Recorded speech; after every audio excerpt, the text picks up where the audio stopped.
Hello po guys, good day to us all po ulit, and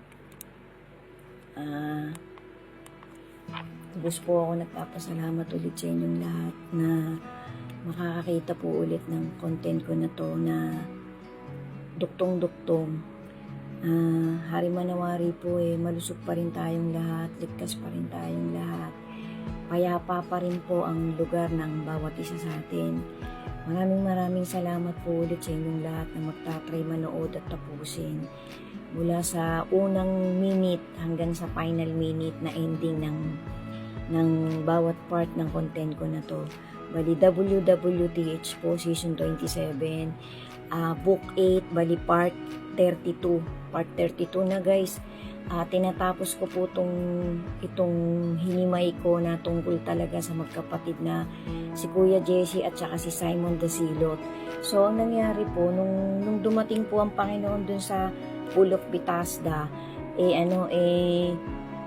medyo peace off po, medyo parang masama po ang loob at parang patang-pata at pagod na pagod si Kuya Jesse na nakahiga sa semento, na may latag lang siyang maliit na banig dun sa kanyang pwestong yun. Kasi iniintay nga po ng mga taong yun na nakatambay dun sa specific na lugar na yun na parang templo na pinupuntahan na sa tuwing magkakaroon ng parang event na once a year po yata yun guys correct me if I'm wrong guys, bahala na po kayong mag-research sa mga dokumentaryong yan. So ito po ay nakalagay din sa love letter ng ating Panginoon sa New Testament, na ang lugar po na yun, yung Pool of Bethesda na yun, ipinuntahan po talaga ng Panginoon yun. Meron po siya dong pinagaling ng bulag na inano niya yung mata, meron din po siya dong hinawakang pilay, meron po siya dong pinuntahang mga paralitiko. Pero ang specific po talagang dokumentary na to na napanood ko, pinuntahan po talaga ng ating Lord Jesus yung taong yun at sinabi niya po sa kanyang mga kasamang apostol. Tatlo nga po yun, si Peter, si John at saka si Matthew. Nasabi niya yun, tinuro po, ginanon po ng Panginoon yung taong yun. Nakikita niyo yung taong yun, yung nasa pwestong yun. Yun ang pinakamatagal na nakatambay dito sa lugar na to. So paglapit po nila doon, bago po nangyari yung vision na yun, si Simon po, pinuntahan na niya yung kuya niya. Sabi niya po dun sa kuya niya, kumusta ka na, Jesse? Ginanon niya yung kanyang kuya kasi pareho po silang matanda na Si Simon po, nasa 40 years old na po siya. Ang notes ko po dito, ito po yung notes ko guys. So, ang notes ko po dito magpo 40 years old na si Simon. Tapos si Jesse naman po ay magpi 50 years old na. Binata na po si Jesse, si Kuya Jesse nung nagkahiwalay sila. Teenager pa lang po, adolescent pa lang po si sobrang bata pa po ni Simon. So bali ang nangyari nga po, ginugol po ni Kuya Jesse ng halos 25 years, more than 2 decades ng buhay niya na nakatambay sa dun sa pool na yun. Sabi po sa kanya ni Simon, pinuntahan kita ngayong araw na to kasi gusto ko nang magpaalam sa'yo kasi yung last time nag-iwan lang ako ng sulat pero hindi ako nagpaalam sa'yo. Alam ko naman na nandito ka lang halos taon-taon nadidinig kong nandito ka na, hindi ka na umalis dito. Umiiyak si Simon nung kinakausap niya yung kuya niya, tapos umiiyak din si Jesse. Binasa po ni Jesse yung maliit na love letter sa kanya ni Simon na nagkahiwalay silang. Umalis nga po si Jesse, si Simon, tulog pa si Kuya Jesse niya nung time na yun 2 decades ago, more than 2 decades ago ang hindi nila pagkikitang magkapatid. So sabing gano'n ni Jesse, binasa niya yung sulat niya, sabi niya dun sa kapatid niya di ba nakasulat dito, sabi mo sa akin I will honor the Messiah if ever I will see Jesse stands on his own feet. So parang naluluha si Jesse nung binabasa niya yung lumang sulat ng kanyang kapatid na bunso, ni Simon nga po. Tapos sabi ni Simon nalulungkot ako sa'yo sa naging buhay mo. Parang tinutuya niya yung kuya niya. Sabi ni Jesse sa kanya, okay lang na naging ganito ang buhay ko, pero kahit papano hindi naman ako nagpaplanong gumawa ng masama. Yan ba ang ipinagmamalaki mo sa akin na pumunta ka dito para magpaalam sa akin? Kasi alam na alam ko naman na sumama ka sa isang samahan na may gagawin ding masama na akala mo ba matutuwa ang misaya sa gagawin mo? Alam ko kung anong gagawin mo. Gusto kitang pigilan kaya lang matanda na tayo pareho.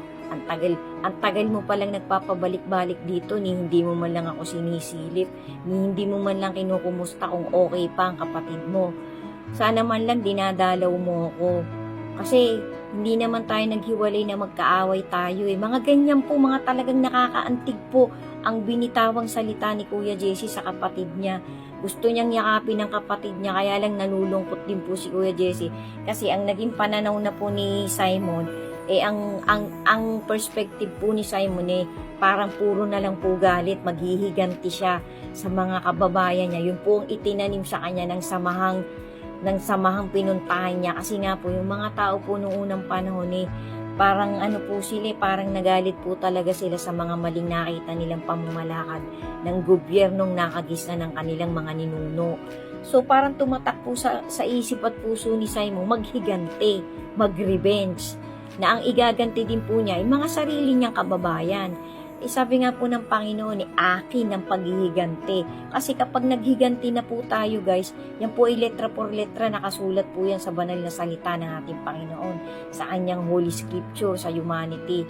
Kasi kapag gumanti ka na, ano pang ganti ang hinihintay mong gagawin ng Panginoon para sa'yo?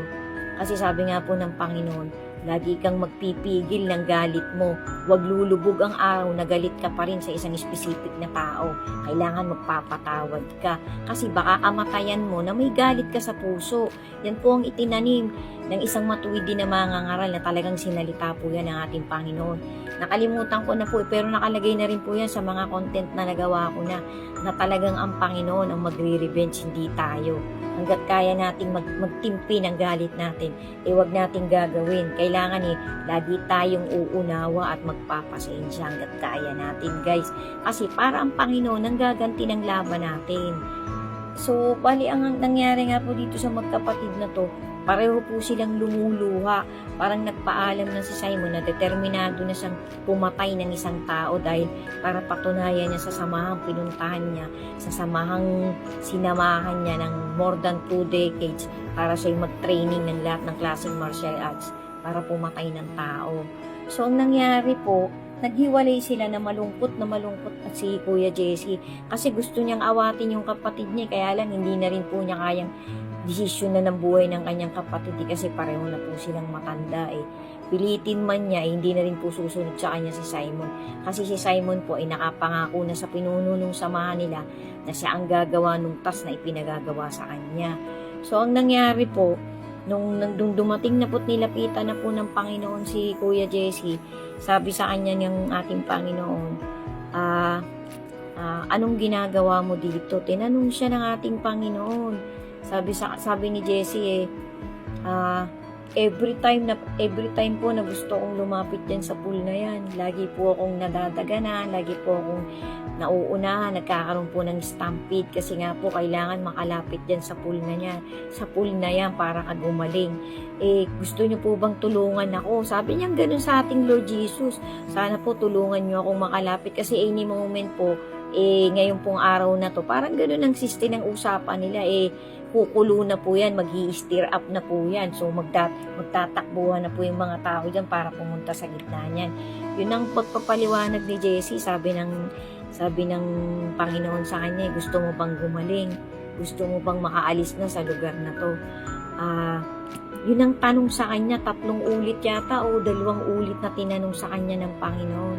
Sabi niya, gusto ko pong gumaling, kaya nga lamang po, wala pong tumulong sa akin para buhatin ako ng dire-diretso dyan sa gitna niyan Sabi ng Panginoon, hindi kita tinatanong kung sinong tao ang tumutulong sa'yo para makarating dyan. Ang tanong ko sa'yo, gusto mo bang gumaling?